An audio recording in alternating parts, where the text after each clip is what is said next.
And we're live in the co-op. Hello, everybody, and welcome to the Co-op Connection. I'm so excited to be here. You guys, I'm so excited to be here because we have my best friend, Darcie Yamada, on, and I could not be more thrilled to interview her and to introduce her into this space and to allow her to speak her genius, her brilliance. This is going to be so good. So if we haven't met yet, my name is Jen Kohler. There are lots of new people in the co-op. I am a self-mastery coach, a Reiki master teacher, and I love to help my clients to understand themselves, to know themselves, to love themselves.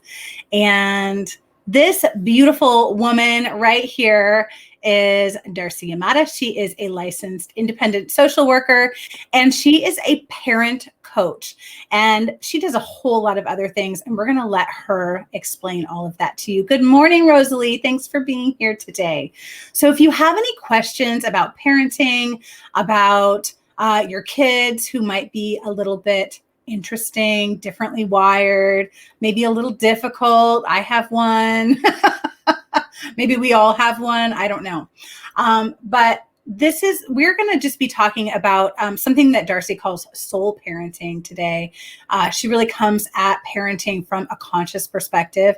And I have learned pretty much everything that I know about parenting from this amazing human right here. So Darcie, I'm going to go ahead and let you introduce yourself. Tell us how amazing you are. Thank you, Jen. I'm so happy to be on today. Jen and I have been on our parenting journey together for many years now. I have created soul parenting from my 15 years of experience working with children and families therapeutically in a clinical setting. I own my own private practice called Integrated Community Therapist, along with two other wonderful women business partners, and we run it together, and we're all therapists. It's so wonderful.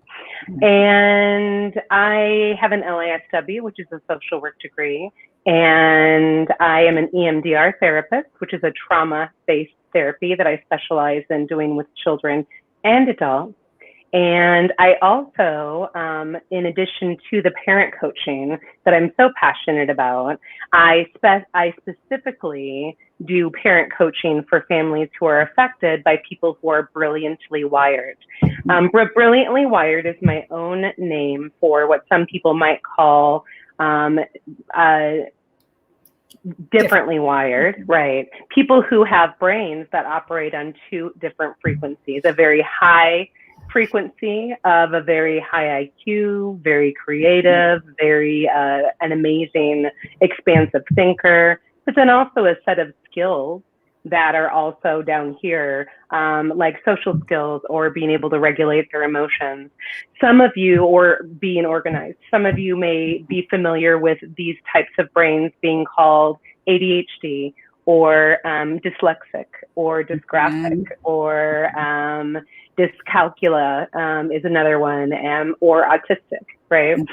These are some of the common labels for the brilliantly wired people. And I call it brilliantly wired because they are all so brilliant and they have so many special gifts to share, but the whole world only focuses on their deficiencies, not their strengths, not their special gifts. And so they're a really passionate part of the work that I do as well, for the world to see them for as amazing as they are. And that's not only for the brilliantly wired, but that's for all the people I work for and all of the children I serve and all of the parents I help support. I love it so much because I am surrounded, as are you, by people who are brilliantly wired.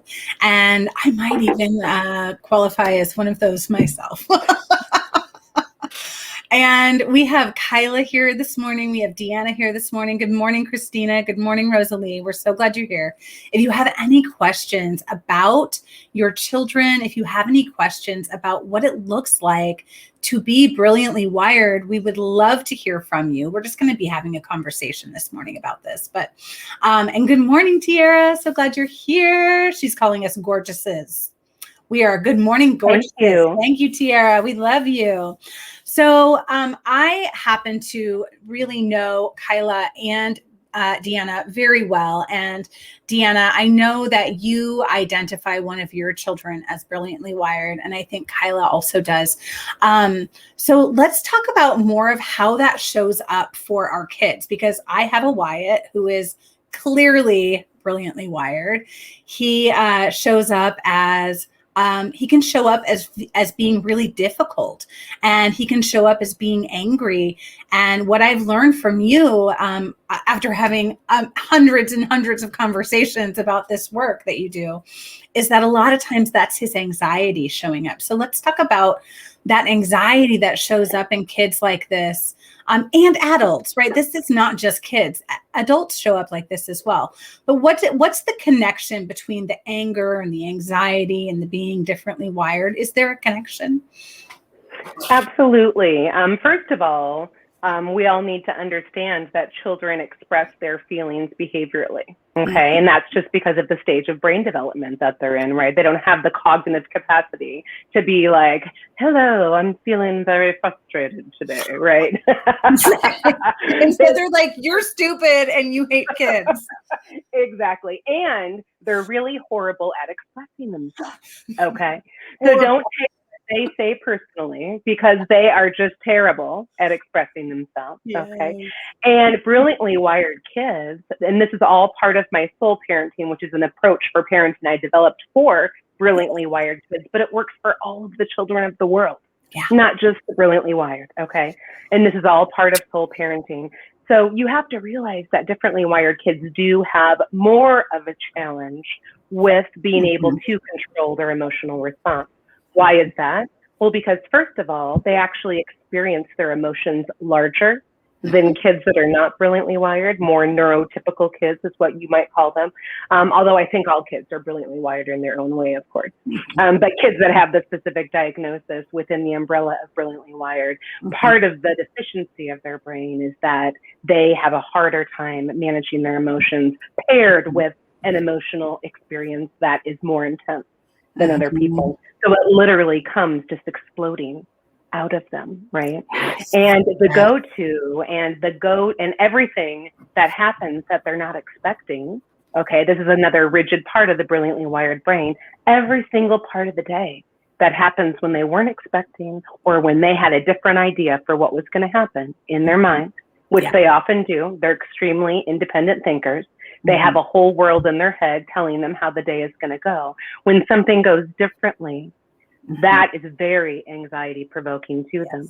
Okay. And remember that when someone experiences anxiety, they feel the need to control because that makes the anxiety feel less. That decreases the anxiety. So what do is that they try to control their environment and that emotional response. And that's when we hear the, I hate you, or you're stupid, or you're a bad mom, right? All of the things that you don't want to take personally. No. Okay. And instead, you notice yourself and make sure that you're not getting triggered. And if you are, you step away until you can become more grounded. You cannot be a good parent when you're triggered. Okay, so I give you permission to not have to solve every problem with your kid the second that it happens. It is okay to push pause and to step away. Get yourself grounded, not triggered, okay, so you can be present. Right. And then you go back with your child, and I want you to be curious. Not mad, not reactionary, curious. Why is my child behaving this way? Why does my child feel this way? What does my child need to feel better? Because when your child is behaving that way, they are not a happy child and they want to feel better. Even if it feels mean to you, they're saying, I'm unhappy, I need help, and I want to feel better. And expressing it the only way that they know how, which is not very good, just between you and me. Right. So I just want you to put that expectation. So, and remember that, you know, parenting to the individual needs of every single child in soul parenting is going to create a happier child because they feel like they are understood and like someone's trying to understand them. 99% of the problems you get with feedback from kids is when they don't feel understood. They don't feel seen. and heard. And so that's what soul parenting is all about. What do you need? What do you have to say? I care about you as an individual person in this world on your own journey, and I am here to support you. I often talk about myself both as a therapist and a mom and a best friend. Any relationship I'm in with someone, I'm the tour guide, right? I'm like a lovely tour guide on your own life journey and pathway, even with the children. I can be here to help you make decisions or have the wisdom you need to find out about which pathway to go on. However, I am only here walking alongside of you on your own journey. And I believe that for children as well. Yeah, I mean, that's so powerful because really, like, you can't do the inner work for somebody. It's only you we can facilitate, we make suggestions, right? And that is the beauty of coaching, really. It's the beauty of healing work is that it's all inside of you. You all have this. You've got this. And with a few tweaks here and there in your parenting, you're going to show up differently for your kids. So Deanna says, Ashley continually interrupts our conversations, and we have to try to remind her not to interrupt. Do you have any suggestions? Sure. First of all, be curious, right? Okay. What need is she trying to fulfill by interrupting? And how can I meet that need in a different way or redirect it to a different skill that I can help her to build? Wherever there's an annoying behavior, there's a curiosity and there's something else to learn. There's another need to fill, right? Mm-hmm. And so talk to her when it's not happening, when no one's being triggered, just say, hey, you know, sometimes I notice we've talked about it before, and sometimes you interrupt a lot when I'm talking to your dad. And I'm just wondering, in that moment, what do you need in that moment? Like, what's going on for you in that moment? Like, what are you feeling in that moment? And can we help you in a different way? And so the interrupting can stop, but you can still get your needs met. Let's brainstorm. Let's think about what you need in that moment and how else we can give that to you. I love that. And what I really hear there is that when we're in the moment and we do feel triggered, again, you've already said this, but like, it's the moment to walk away. We don't get angry. You don't get mad because their needs are not being met. Something is not being met for them. And so it's really important. And I've learned this so many times. I mean, so frequently I've heard this with working with you, is that when we can come in later to the conversation, when the child is feeling more centered, more grounded, more calm in that center brain, right? They're not whizzing back and forth between brains. They're really centered. Then we can have those conversations with them about their behavior. That's when it's like the best time to have the conversation about the behavior, right? Yes. So let me borrow a little lesson from Dan Siegel, who is one of my very favorite authors.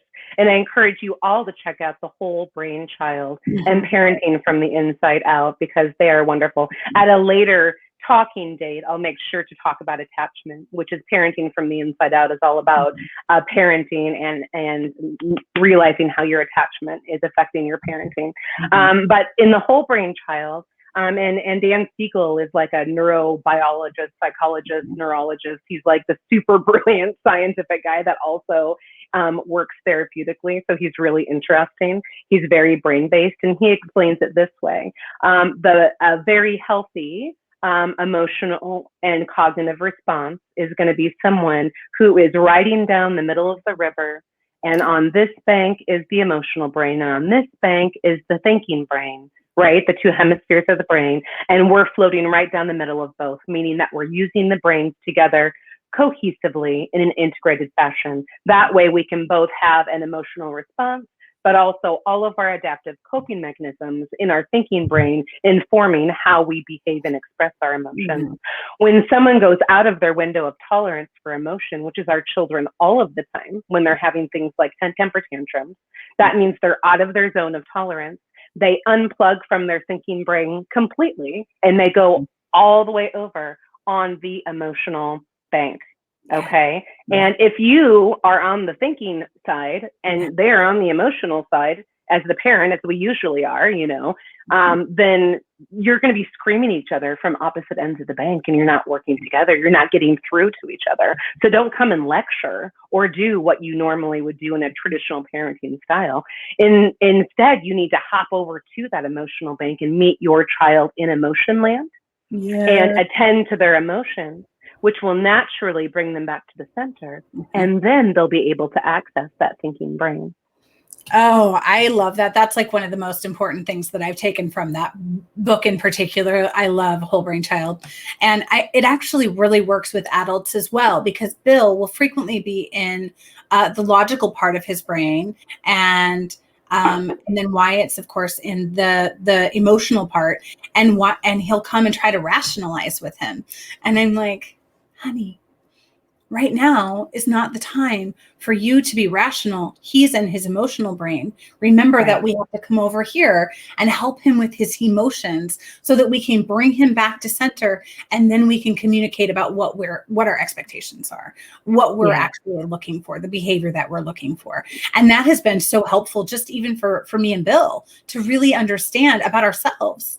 And like sometimes I'm in my emotional brain and he's over there trying to logic all over me or mansplain something to me. And I'm like, dude, no thanks. Right? Well, truly. I mean, truly. And let me tell you what, Jen, when someone is only in their emotional brain, whether it be a kid or a mom, right? When we allow our emotional brain to choose our behaviors, oh my Lord, that is now our emotions should not, like, that is just a recipe for disaster. Do not let your feelings choose your behaviors, right? That the behavior should come from the thinking brain, because that's where we get all of the hitting and kicking and yelling and, like, you're stupid. And that is the emotion saying, I'm going to control how you behave and how you express this, rather than having that adaptive thinking component, those coping resources. But let me emphasize, even though the coping resources are there, y'all, even though your kid knows what to do, if they are 100% on the emotional bank, they're not going to be able to access them. So don't expect them to. So much of parenting without getting triggered is your expectation. Expect your child to not be able to manage any of their coping resources if they are super emotionally triggered. That is the same for adults as well. Yeah. Yes. And Deanna is actually, she's really in this conversation. She says, yes, I am Bill.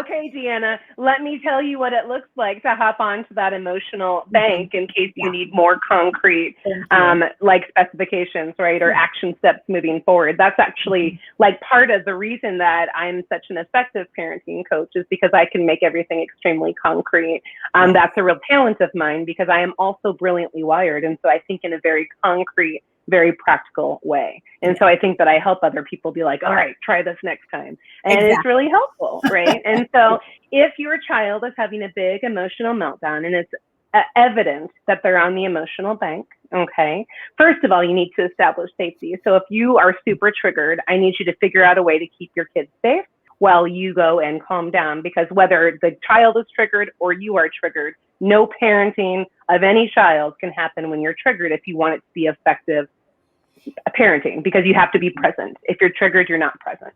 Okay. If you're triggered, you're deciding how to parent from your emotional brain only, which isn't going to be very nice all the time, because those kids are really challenging and frustrating and they really upset us sometimes. And you don't want to like take that out on them, right? Because they're just really doing the best that they can. They're just having really big feelings.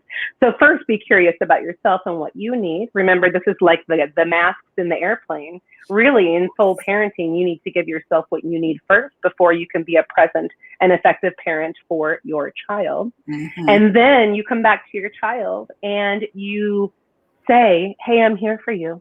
Hey, what do you need? Hey, do you need me to hug you? Do you need to be alone? You give them a menu, right? Like, I understand your emotions are hard right now and I'm here to understand you. What do you need? Okay. Do you need a snack? Yes. Right? You know, there are lots of different reasons for these emotional and right. Do you need a nap? We have sleep, we have eating, we have, you know, they need to be alone to calm down. Some kids want to be hugged to calm down and they want support to calm down. And so really you have to individualize and just be curious. And it's really helpful to give your child a menu of options so they can kind of let you know without being fully plugged into their thinking brain what they might need in that moment. I love that. It's so helpful. A menu. Wyatt loves to be alone when he is processing. And I know this, but in my own brain, I'm like, but I should be with you. And I'm not going to just leave you alone. And then I'm like, oh, hold on. And whose needs are getting met in that moment, Jen? Exactly. And so then I'm like, oh, hold on. I need to like leave the situation. I need to recognize what he is asking me for. And then I walk away. And literally, you guys, when I walk away from these situations and then I come back, 10 minutes later, usually he is more centered and can actually have a conversation with me. And it really does. It does help our scenarios. It really does. I think it's Kyla, but I'm not 100% sure. She says, my son is logically triggered. I struggle sometimes to help situations because truly the logic behind what his reasoning is sound. However, the world and other people don't operate quite in that way. Absolutely. So I work with a lot of people, both children and adults, who are brilliantly wired. And part of being brilliantly wired commonly is having great difficulty with sensitivity to sound, with sensitivity to how things feel on their body, right? Like wearing their clothes inside out because they don't want to, feel the seams, or not wearing the socks. Or I remember my son wouldn't wear snow boots until I bought him the bogs, right? Because they were always too tight, right? So like that's a real thing. So number one, when that comes up for your kid, that's not something you can talk them out of, no matter how inconvenient it is. It is true. Their brain is telling them that things don't feel good all of the time, right? I just have to take my bra off as soon as I'm done with work for the day because my body tells me that doesn't feel good. That's too tight, right? Mm-hmm. So I have some of that myself, but sound as well. Like my kids know in the car, they can't be very loud because I get overwhelmed with driving and the loud sound. When we took my son to Disney World once, he wore the little sound protectors on all the rides because they were so loud. So really it's about helping kids as they get older learn how to take care of those needs for themselves. So it may look like they have, they make earplugs now, Kyla, that let the sound through, but they're like musicians earplugs, and they allow you to hear what other people are saying, but also they bring down how much feedback sound is coming through. And so giving them tools by which to be able to protect themselves from those really triggered experiences in a sensory way. So the earplugs or the soundproof things, and just having all of those tools and having them with them all of the time. Right. I have those little earplugs that I have to take to all the musical events that I go to because I get feedback in my ears, because and so I wear, but the little earplugs are nice because you can't see them. They're not like the big ones the kids have to wear. And you can message me privately later and I can tell you kind of some of the brands of those. But there's a lot of adaptive devices that you can get for kids that have that sensitivity. And as they get older, you want to be able to give your kids all the tools to be able to manage it on their own, right? Yeah. And to know too that if they need to go be by themselves or remove themselves from a noisy area, even if it's your own family at dinner time, that you really need to respect that. And also, because they're just taking care of their own needs, but also they can wear the little earplugs to dinner time if it's noisy when all of you guys are together. That is such a good idea. Wyatt has worn headphones. We just called him his headphones. He was constantly so sensitive to sound that we would go places and he couldn't handle it. And so we had earphones or headphones from a very early age for him, of course, because I have known you for a very long time. And I knew that was what he needed. And so we would go to a hockey match. And the minute we walked in, we sat down, it became very loud and he was very overwhelmed. It's an overwhelming sensation for him. And he immediately was like, I need my headphones, Mom. And then he enjoyed the whole game with headphones on. And we just know that when we go to a concert or a music event or a sporting event, that he needs that. And he's fine with it. I think we took him to Disney World too. It was like, that was such a good technique for him to have. I have another one. And they just feel so empowered when they have their own tools and they can choose when they need to use them, right? I also want to remember soul parenting is all about empowering your child to make the best choices for themselves. Well, and that's what we're all about here, is empowering, right? That's like, that's it. I remember a long time ago, one time, it was when you came to my house for just a vacation. But then, of course, having someone like Darcie come to your home, it's like having a parenting coach with you 24/7 for like a week. It's brilliant. It is. And we used to be like, we should hire you out to do this. I was like, no one will be able to afford that. That's it. Well, maybe if we do it online like this, people will be able to afford it, but they couldn't afford to have me in their home to do it. No, even though that would be really fun. It would be really fun. It is really fun because it's so brilliant to be able to have someone to give you feedback instantly. I mean, about like what you're doing and how you're doing it and how you're managing things. It really is great, but that is neither here nor there. What I was going to say was that I remember one time Wyatt and I were having a power struggle, and you were like, you're giving all of your power to him. And I was like, I am. And I think about that a lot now. Right. And now I think about that all of the time as I parent. I mean, he was little, like 2, you know, and of course I was having a power struggle with him because I didn't understand that yet. And then now from that moment on, I try really hard not to have power struggles with him. I recognize when I'm giving my power away in situations with him and other people. I mean, it's like a light switch, you know? So we have a question. It says, a kid walks in front of the swing and gets hit. Instead of asking or responding, are you okay? The child, this is Kyla, he responds with, and that's how the law of motion works.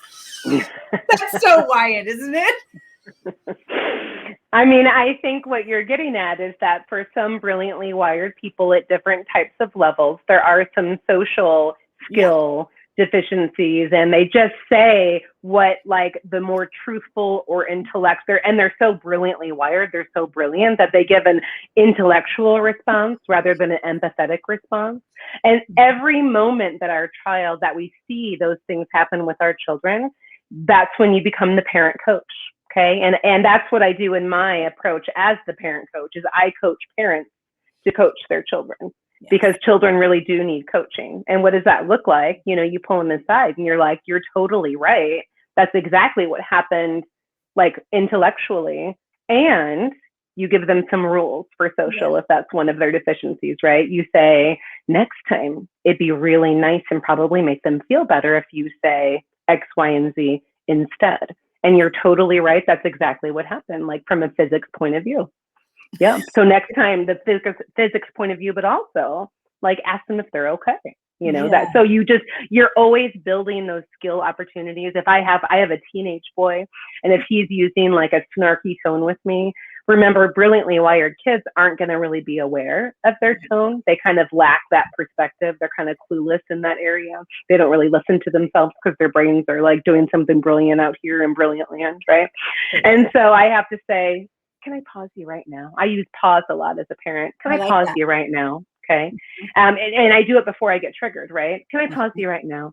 Because I feel like you're kind of talking to me in like a disrespectful tone. That's how it feels to me. Is that what you're intending, right? Mm-hmm. I'm being curious. Before I get mad at them, I'm being curious and not just assuming that they're being disrespectful on purpose, because 99% of the time with our brilliantly wired kids, they are not being disrespectful on purpose, but people are getting mad at them like they are, and therefore they don't feel understood, and they feel a lot of shame, right? And like there's something wrong with them. Trust me, that's how I felt when I was growing up, because I didn't understand why people would get mad at me, right? And so you're curious, and my child says 100% of the time, because he's such a nice kid, he's like, no, Mom, I don't mean that. And I'm like, okay, can we take a breath and kind of like reset your tone before we move forward with the conversation? So I pause right in the middle of things when I see those areas to develop with them socially. They do need that support. They do need that coaching in a non-threatening, non-judgmental type of way. Or when my younger child came home and he's like, Mom,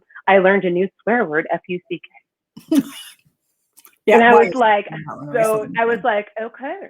I said, well, I gave him a rule. I didn't get mad. I mean, he knew that he should spell it and not say it. I was pretty impressed, actually. And for him, you know, and I was like, well, I guarantee that if you say that word around any single adult in this world, that you're probably going to get in trouble. Mm-hmm. And I just want you to know that.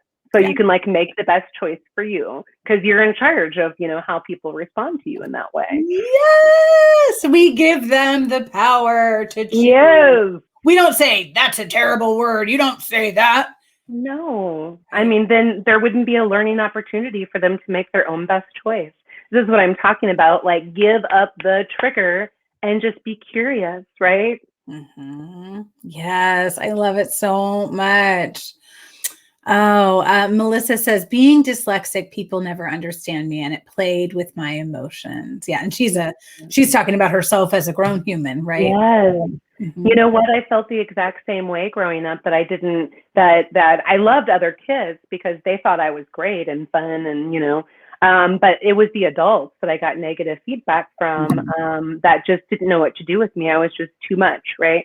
And greatly misunderstood. And the whole foundation of why I developed soul parenting is that it is the vehicle by which our children grow up feeling seen and understood at the very core. That is the core reason, the core belief being developed and supported with my soul parenting. Whole paradigm is just a real paradigm shift in terms of how you think about parenting. And that's the foundation. I want kids and all people to feel seen and understood, because that's when they feel their best. Yeah. And I really feel like I'm even having this thought right now of coming in and saying, parent yourself. How are you parenting yourself? So if you're an adult and you have grown children, or if you're an adult and you don't have any kids, you know, how are you parenting yourself? How can you shift that experience that you had as a child and love yourself and parent yourself now and get your own needs met, right? That's like, so such a beautiful, empowering piece of the coaching world right now, is that we can do that healing work. We can heal ourselves. We can reparent ourselves. We can shift the way that we've been seen, and how we've seen ourselves.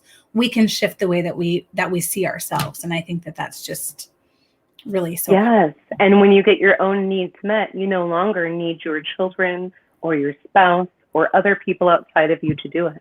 Hallelujah. Amen. Okay? And that is the most empowering experience in the world. Absolutely. And that's what I want these kids, our kids. Yeah. When you use soul parenting, they're going to grow up knowing how to get their needs met from the start. And how beautiful that is, not having to kind of reverse that or figure that out once you're an adult. And that's the goal.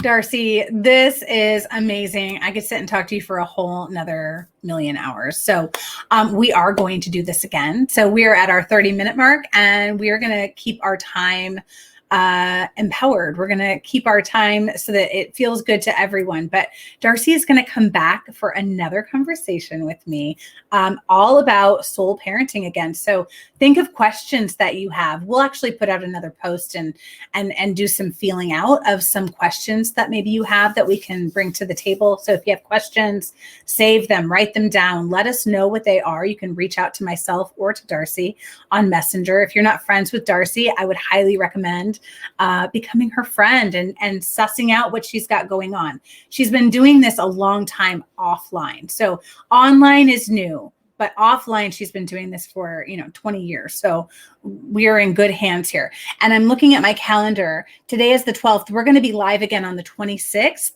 To do another soul parenting conversation. So I'm really excited about these conversations that we're going to be having. Darcie will also be having her own slot at some point in in the calendar in the co-op. So just continue to tap into parenting yourself, tap into parenting your own kids from this soul parenting perspective. And it's amazing. Yes, Darcie has amazing insights. And Mary says, I loved this, one of my favorite topics. Thank you both. Absolutely. So grateful for all of you and so grateful to you, Darce. I'm so happy to have you here. Thank you for joining me, everyone. This is like the passion of my life. This parenting work is my greatest passion. So I really appreciate you being on this journey with me. It's so exciting. We love you all so much. Have a beautiful rest of your day, a beautiful week. And I will see you next Monday in the co-op for Co-op Connection. Bye, everybody.